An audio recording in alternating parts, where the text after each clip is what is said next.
When we physicists look in outer space for alien life, we don't look for little green men. We look for type 1, type 2, and type 3 civilizations. A type 1 civilization has harnessed planetary power.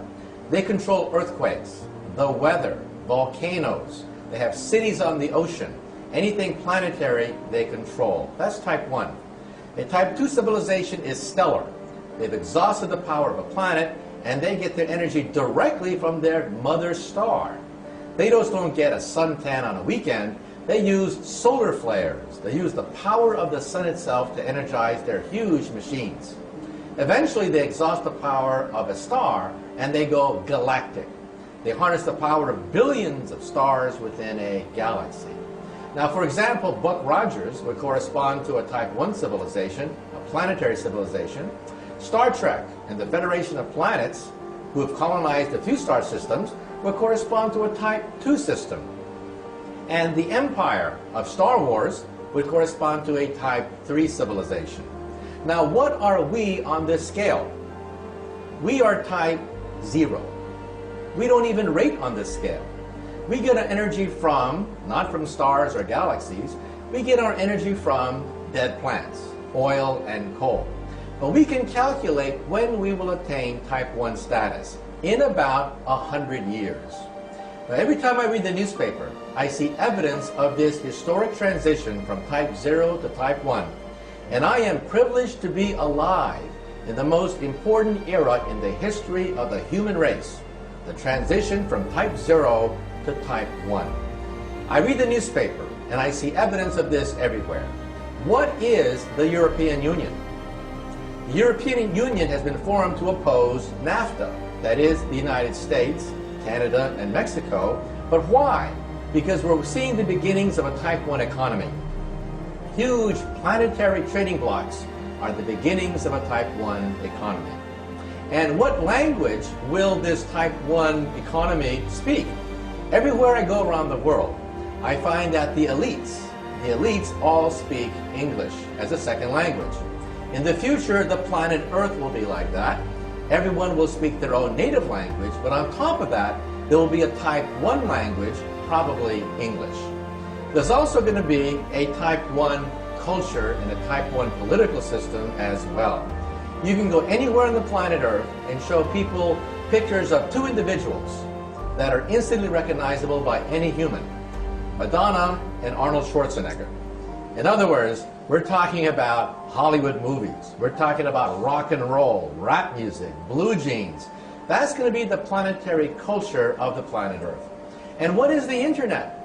The internet is the beginning of a type 1 telephone system. That's all it is.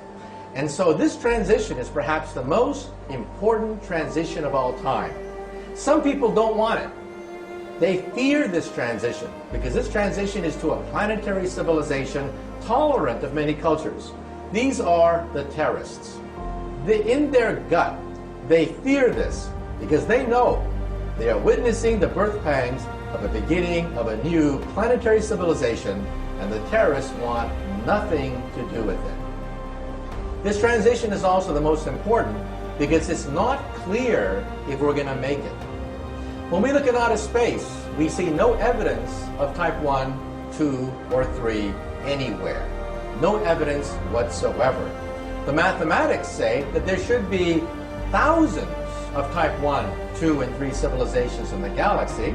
We see no evidence of any whatsoever. And why is that?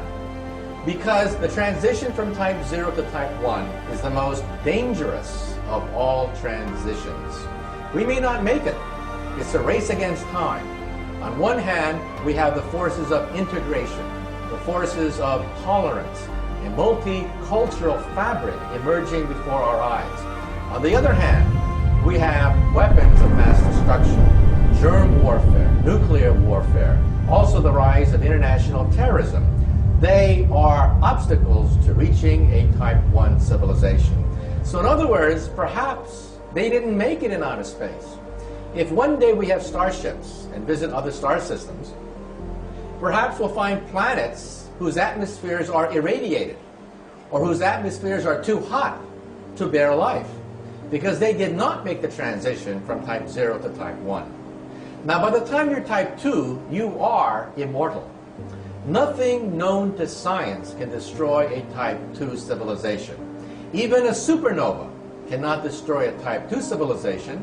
They'll either move their home planet or they'll simply stop the nuclear fires from exploding.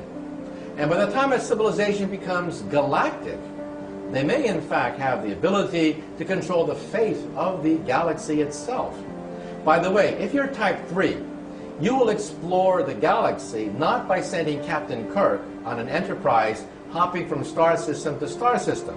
That would take millions of years to explore the Milky Way galaxy.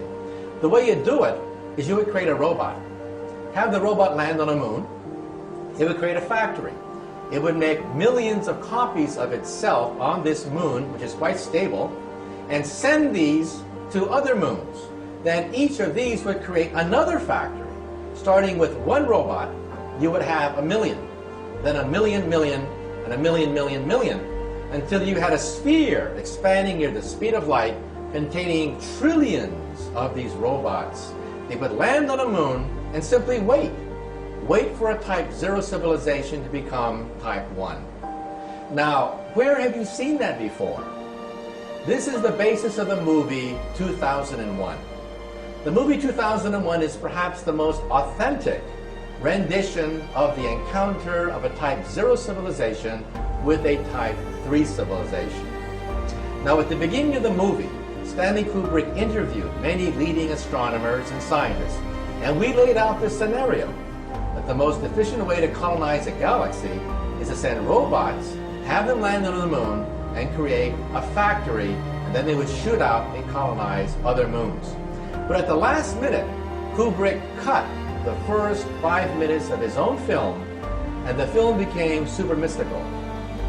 But the next time you see that movie, realize that the monolith on the moon is perhaps a remnant of a passing type 3 civilization waiting for our type 0 civilization to become type 1.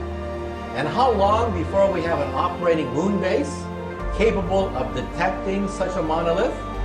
Perhaps 100 years. So again, the generation now alive and our grandchildren are the most important generations ever to walk the surface of the earth. We are the generations that will determine whether we make the transition from type 0 to type 1 or we destroy ourselves because of our arrogance and our weapons.